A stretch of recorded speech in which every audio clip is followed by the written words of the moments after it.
Nayanig ang mga Cebuano nang tumama sa Bogo City, Cebu ang 6.9 magnitude earthquake nitong Martes ng gabi. Sa loob ng halos 1 minuto,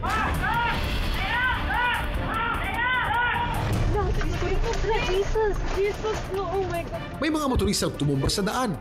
No! Jesus! May mga gumuhong simbahan at gusali.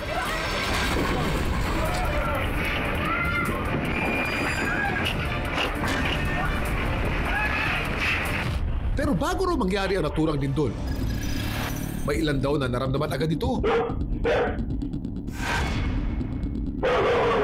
Para bang may superpowers daw na na-detect ang paparating na sakuna.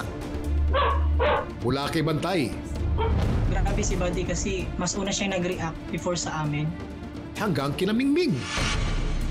I decided to check on them, tapos yun, pagbukas ko ng pinto, doon na nagsimula yung lindol.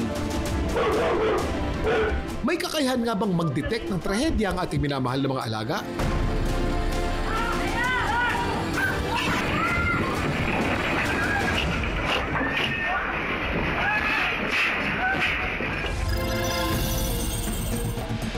Dito sa Cebu City, nakuna ng videos ng mga super pet. Sa isang CCTV video, maririnig ang sunod-sunod na pagtahol ng aso na si Buddy. Nang biglang,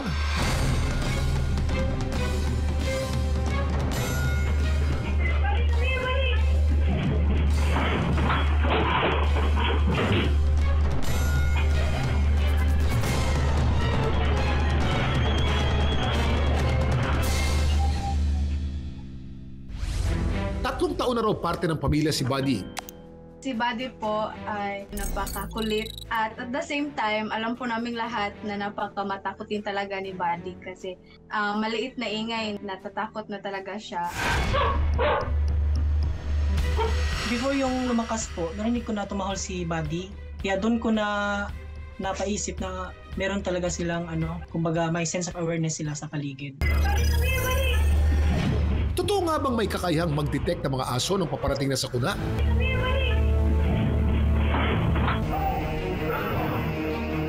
Nung Martes, isang lindol ang yumanig sa Cebu.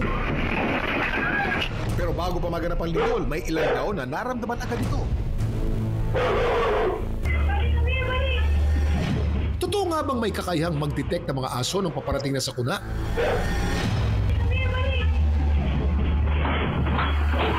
I would say na yes, kaya nila. Kasi heightened yung mga senses ng mga dogs.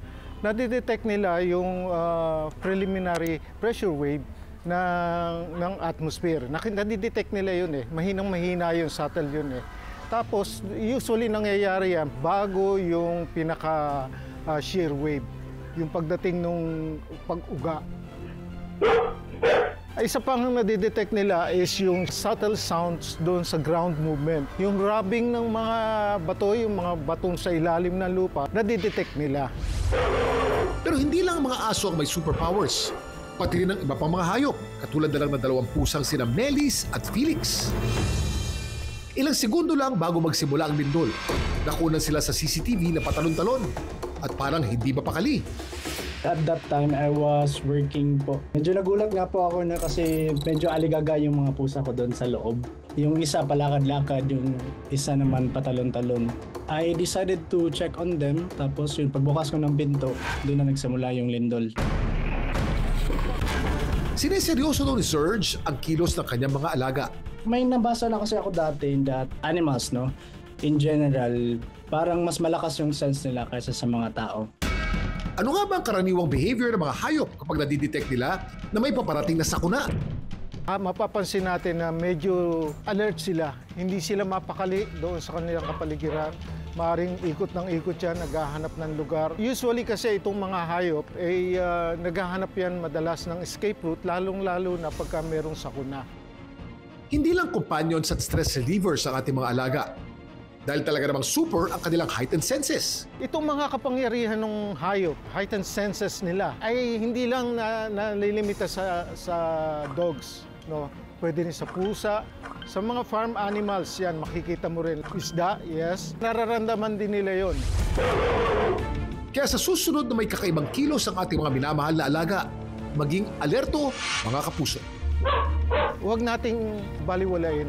Kasi sometimes meron silang nakikita, nararamdaman na maaaring nagbibigay ng babala para rin sa atin.